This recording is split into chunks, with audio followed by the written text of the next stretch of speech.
Hi, writers. The other day, as I was riding my bike, my mind wandered to the day I learned how to ride a bike. I remember my dad teaching me that the first few pedals were the most important. He said to me, once a biker gets that down, the rest is smooth sailing, and the pedaling comes easily after that. I remember standing on the curb to help myself start. I remember trying to start with one foot first and then the other. Finally, I remember figuring out how to hop on the bike and begin pedaling almost at the same time. And you know what? My dad was right.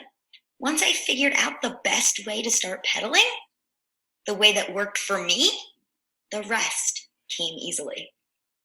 And writers, you know what? Writing a story is the same way.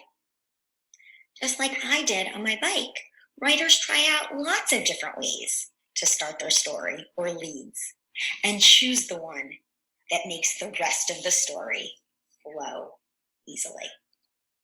Writers, I'm going to show you how my friend Olivia did this. Olivia wrote a story about a time when she went sledding.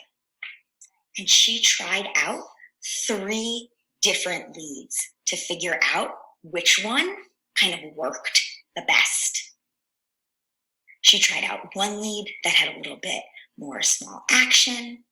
She tried out one lead that had a little bit more dialogue. And she tried out one lead that set up the setting a bit more. So writers, as you are working on your stories today, one thing you might think about is trying out some different leads. You might think a little bit about how you want your story to go, try it out, and then you could think, how else might my story start? And try that out. So it's that time again, writers.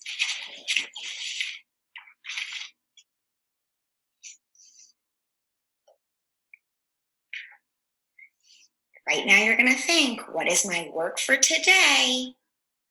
It might be continuing to rehearse your story. It might be trying out a few different leads.